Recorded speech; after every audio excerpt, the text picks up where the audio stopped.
जब आप epithelium tissue पढ़ोगे तो जैसे ही आपके दिमाग में एपिथेलियम वर्ड यदि आप कभी सुनो तो आपके दिमाग में एक ही चीज आनी चाहिए कि हमारी बॉडी की कवरिंग बनाता है, जो प्रोटेक्टिव लेयर होती है। एपिथेलियम एक इस तरह से टिश्यू होता है, एक स्पेशल टाइप्स का टिश्यू होता है जो हमारी बॉडी का कवरिंग बनाता है। कवरिंग कहीं की भी हो सकती है, आंखों की कवरिंग, इधर की कवरिंग, अंदर, मैंने बोला था ना, मेरा भी मन करता है ना जी। दिया भुक्खड़, हाँ ये सब तुम्हारे मम्मी को दिखाऊंगा, टेंशन ना लो। चलो तो क्या बोला, जो एपिथेलियम, जैसे एपिथेलियम वर्ड तुम लोग सुनोगे ना तो सबसे पहले क्या आना चाहिए, कवरिंग। सबसे अच्छा एग्जांपल, ऐसे जब आप पकड़ोगे ना तो एक ये गाल वाली कवरिंग हो गई, एक अंदर साइड वाली कवरिंग हो गई, दोनों एपिथेलियम है, बाहर वाली भी एपिथेलियम है और अंदर वाली भी एपिथेलियम है। जैसे आप ऐसे, मतलब हमारी बॉडी में जो हमारी पूरी की पूरी बॉडी है पाइप है, हमारी पूरी की पूरी बॉडी क्या है, एक ऐसी पाइप है। तो पाइप में बेटा बाहर वाली कवरिंग और अंदर वाली कवरिंग दोनों एपिथेलियम।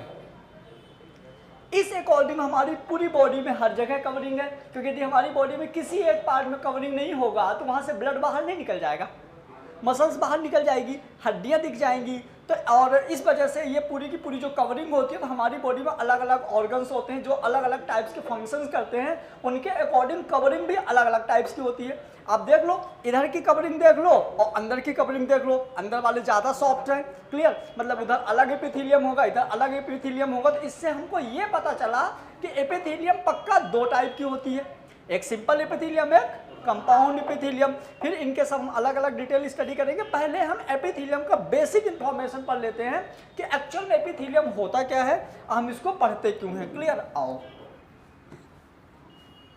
तो देखिए, सबसे पहले देखिए, given by Lewis, epithelium Lewis ने दिया था। फिर क्या है, at the time of embryonic development, मतलब जब एम्ब्रियो का डेवलपमेंट होता है, epithelium is the first time originated tissue. NEET वाले बच्चे याद रखेंगे कि एपिथेलियम हमारा सबसे पहले बना है। जब एम्ब्रियो डेवलप हो रहा था तो पता है बेटा, जब एम्ब्रियो डेवलप होता है ना तो कुछ ऐसे होता है, देखो कुछ ऐसे होता है। इसमें बाहर सेल्स होती हैं, बाहर सेल होती है जिसको हम बोलते हैं आउटर सेल मास। आप लोगों ने बोला था सर डिटेल से पढ़ाइए, इसलिए हम इन सब की बातें कर रहे हैं। अंदर होती बेटा inner cell, inner cell mass, outer cell मास।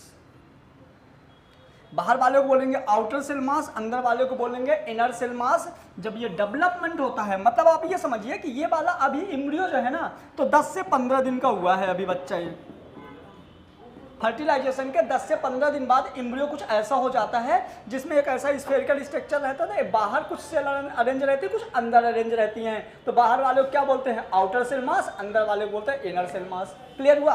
फिर जो बाहर वाली सेल होती हैं, तो अब ये क्या होगा बेटा, ये इसका साइज कंटिन्यूअसली बड़ा होगा।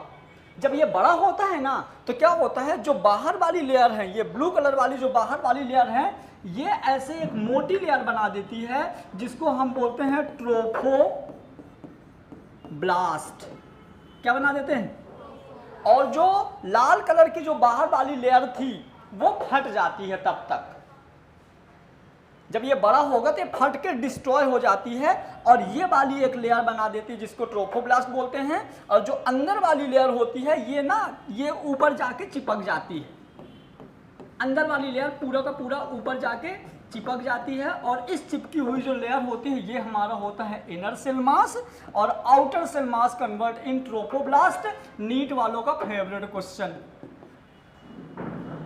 ये उसी को समझ में आएगा। और ये वही लोग ये चीज़ पढ़ा सकते हैं जिनने बहुत अच्छे से एमबीबीएस की पढ़ाई किया हो।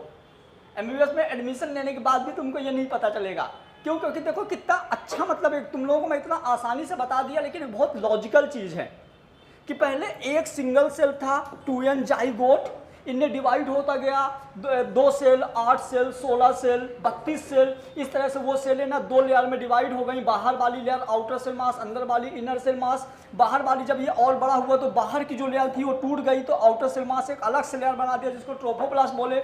अंदर वाली ऊपर जाके चिपक गई। क्लियर। फिर ये हुई जो चिपकी हुई लेयर है, तो ये आगे चल के ना बेटा ये 3 लेयर ये ऐसा कुछ हो जाता है। देखो मेरे पास जगह कम है, ये कुछ ऐसा हो जाता है, ये ऐसा, सॉरी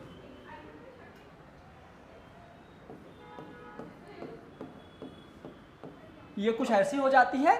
और इसके जो बाहर की लेयर है, ये बाहर की लेयर एक ऐसा कुछ हो जाता है जिस, और यहाँ पे कुछ फ्लूइड भरा होता है जिसको हम बोलते हैं एमनियोजेनिक फ्लूइड। और इस फ्लूइड से एमनियोसेंटेसिस एक टेक्निक होती है।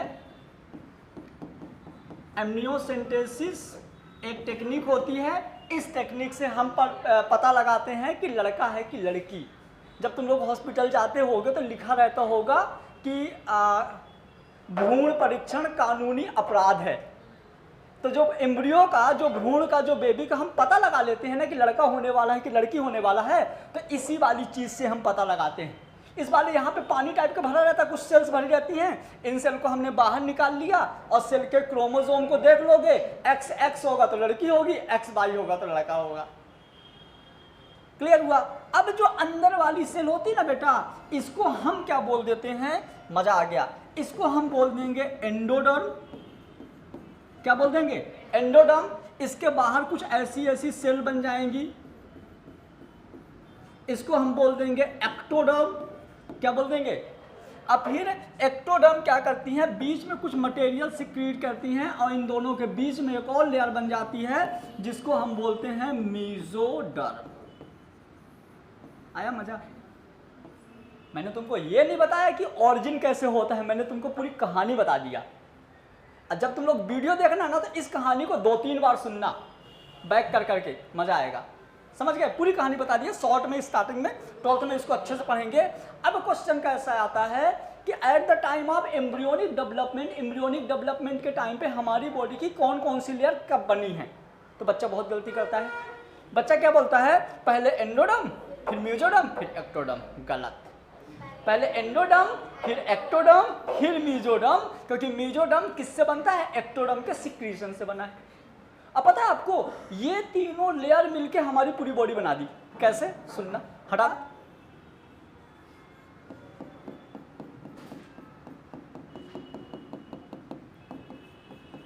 Ectoderm,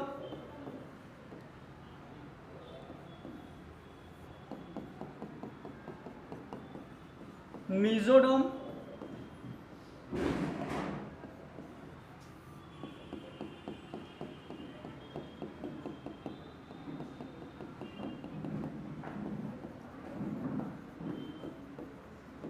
endoderm.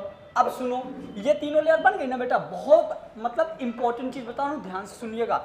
इस तीनों लेयर को हमने ऐसे पकड़ के खींचा, ऐसे गोला बना दिया, एक पाइप टाइप का बन गया। इमेजिन करोगे तो मजा आएगा। आप इसको ऐसे पकड़ो, इसको ऐसे पकड़ो, इसको खींच के ऐसे मोड़ के इसको जोड़ दो, तो क्या बन गया, एक पाइप बन गया। हमारी पूरी बॉडी एक पाइप है जिसको हम बोलते हैं मुलेरियन डक्ट और वोल्फियन डक्ट, है ना। मेल और फीमेल में, वो हम बाद में डिस्कस करेंगे। only one type of tissue, all cell are sequentially arranged। मतलब जो एपिथेलियम टिश्यू होता है, इसकी सारी की सारी सेल एक सीक्वेंस में अरेंज रहती है, मतलब हर कहीं नहीं होती। यदि इनकी सेल हर कहीं आड़ी टेढ़ी अरेंज रहेंगी तो हमारी बॉडी में जो इतनी फिनिशिंग है कभी नहीं रहेगी। आप अपने हाथ से मूर्ति बनाओ, इतनी फिनिशिंग नहीं आएगी जितनी अपन लोगों में रहती है। लड़कों में थोड़ा कम, लड़कियों में थोड़ी ज़्यादा। ऐसा है क्या, यहाँ पे सेल अलग उठ गई, नहीं, देखो एकदम चिकना। मतलब भगवान ने जब बनाया होगा मिट्टी से तो कितना अच्छा पानी लगा लगा के, समझ गए। तो क्या होते हैं, ये चीज सिक्वेंसली अरेंज होती है। फिर have a maximum regeneration power. भयंकर मजा आ गया, ये आप लोगों के लिए बहुत इंपॉर्टेंट है। Have a maximum regeneration power, मतलब कि जो आपकी एपिथेलियम टिश्यू रहती है, रीजनरेशन मतलब समझ रहे हो ना, कटी और दोबारा बन गई। मतलब इतना आसान होता, आपको आज चोट लगी 2-3 दिन में भर के और सही हो जाती है। छोटी मोटी चोट बोल रहा हूँ, छोटी मोटी जो चोट है वो जल्दी से भर जाती, सही हो जाती। चोच बोल दी, ये इसकी वजह से हो रहा, दिया की वजह से। हमारा बार बार ध्यान जा रहा तुम्हारे कुरकुरे में, अब मैं क्या करूँ बताओ? रख दिया, हाँ। Have a maximum regeneration power. फिर सुनो, अब समझना बेटा, इपी और थीलियो, इपी और थीलियो, इपी मतलब होता है अपॉन और थीलियो मतलब होता है ग्रोथ। ये बहुत अच्छी और लॉजिकल बात है कि जो एपिथेलियम होती किसी के ऊपर ग्रोथ करती है। ऐसा क्यों होता है? तो रीजन सुनो, क्योंकि एपिथेलियम को खुद की ग्रोथ करने के लिए एनर्जी उसके पास खुद का नहीं होता। एपिथेलियम के पास ना तो ब्लड वेसल्स होते खुद के, ना उनमें ब्लड्स वगैरह होता खुद का, तो किसी दूसरे पे डिपेंड करता है, इसलिए वो दूसरे के ऊपर ग्रोथ करता है। तो एपिथेलियम किसके ऊपर ग्रोथ करता है? कनेक्टिव टिश्यू के। ये चीज समझना, ऐसा क्यों होता है? तो देखो, single type of tissue grow in the surface of other tissue. ये एक सिंगल टाइप का टिश्यू एपिथेलियम जो किसी दूसरे के ऊपर ग्रोथ करता है। Epithelium tissue always grow on connective tissue. जितने यहाँ पे पॉइंट है ना, हर एक पॉइंट क्वेश्चन है, आपको यहाँ कुछ भी इंपॉर्टेंट नहीं ढूंढना, सब कुछ इंपॉर्टेंट है। जो इंपॉर्टेंट नहीं था वहां पे लिखा ही नहीं गया, समझ गए? तो देखो, सबसे पहले आप ये वाला लेयर देखो ना बेटा, ये जो है ना, ये क्या है? ये अपना कनेक्टिव टिश्यू है। क्या है? ये कनेक्टिव टिश्यू है। फिर यहाँ पे ये जो ऐसे सेल टाइप के है ना जी, ये इन सब का अलग अलग सेल होता है, क्यूबॉइडल, स्क्वेमस। ये पूरी जो देखो ना, कितना बढ़िया अरेंज है, कितना बढ़िया अरेंज है।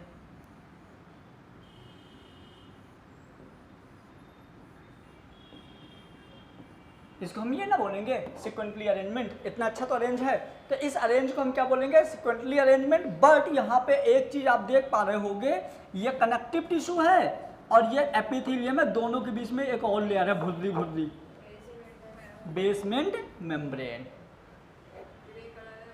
ग्रे है, ठीक है ना, तो कलर ब्लाइंडनेस होता है ना लड़कों को, समझ गए जी? तो और ये हो गया क्या? Basement membrane. अब मैं इनको और अच्छे समझेंगे, मतलब हमको एक चीज और समझ में आ गया कि जो एपिथेलियम भाई साहब होते हैं वो अकेले ग्रोथ नहीं करते, किसी के सहारा या किसी के ऊपर ग्रोथ करते हैं, और जिसके ऊपर ग्रोथ करते हैं वो होता है कनेक्टिव टिश्यू। बट एपिथेलियम बहुत समझदार है, वो डायरेक्ट कनेक्टिव टिश्यू के ऊपर ग्रोथ नहीं करता, उसके बीच में कुछ होता है। क्या होता है उसकी स्टडी करेंगे। पहले तो ये देखो कि ये क्यों ग्रोथ करता है, इसको जरूरत क्या है ग्रोथ करने का। सुनो, सबसे पहले क्या लिखा हुआ है? बिकॉज, क्या है? Because the cell of this tissue are adjacent each other. मतलब एक दूसरे से क्या होता है? जुड़ा हुआ होता है, तो गैप नहीं होता है, तो क्या होगा? इंट्रासेलुलर स्पेस इज एब्सेंट, मतलब सेलों के बीच में जो गैप है वो एब्सेंट है, सेलों के बीच में गैप भी एब्सेंट है। This tissue depend on basal connective tissue. आप कनेक्टिव टिश्यू बेसल किस लिए बोला कि इस पर रखा है? Basal connective tissue for their nutrition. मतलब जो एपिथेलियम है तो खाने के लिए किस पर डिपेंड कर रहा है? कनेक्टिव टिश्यू पर। फिर the thin and dead layer present between the epithelium and connective tissue is called the basement membrane। जो बेसमेंट मेम्ब्रेन होता है तो क्या होता है? डेड और थिन, और साथ में सेमी परमेबल भी। कहीं शायद लिखा होगा, मैं यहीं लिख देता हूं। बेसमेंट मेम्ब्रेन के 3 कैरेक्टर याद रखिएगा। क्या क्या? पहला बेसमेंट मेम्ब्रेन डेड होती है, दूसरा थिन होती है, और तीसरा सेमी परमेबल होती है। मतलब बेसमेंट मेम्ब्रेन जैसे ये क्या है? ये एपिथेलियम, ये कनेक्टिव, इसके बीच में बेसमेंट मेम्ब्रेन, तो अंदर से बाहर, बाहर से अंदर चीजें जा सकती हैं। कैसे? जब पानी में हाथ डालते हैं तो पानी थोड़ा बहुत अंदर भी जाता है, और जब पसीना आता है तो कौन सा पानी बाहर आता है? अंदर का बाहर भी आता है। इसका मतलब क्या हुआ कि हमारे स्किन के बीच में जो बेसमेंट मेम्ब्रेन है उसमें छेद है, परमेबिलिटी है, थोड़ा बहुत अंदर बाहर चीजें आती हैं। चलिए, फिर origin of basement membrane is special characters of epithelium। Basement membrane का जो ऑरिजिन है वो एपिथेलियम का एक स्पेशल कैरेक्टर है। क्या है अभी देखेंगे हम। Basement membrane are found 2 layer, basal lamina, fibres lamina, glycoprotein, epithelium, mucopolysaccharide, connective tissue, इसको मैं अभी देखता हूँ बहुत अच्छे से आओ।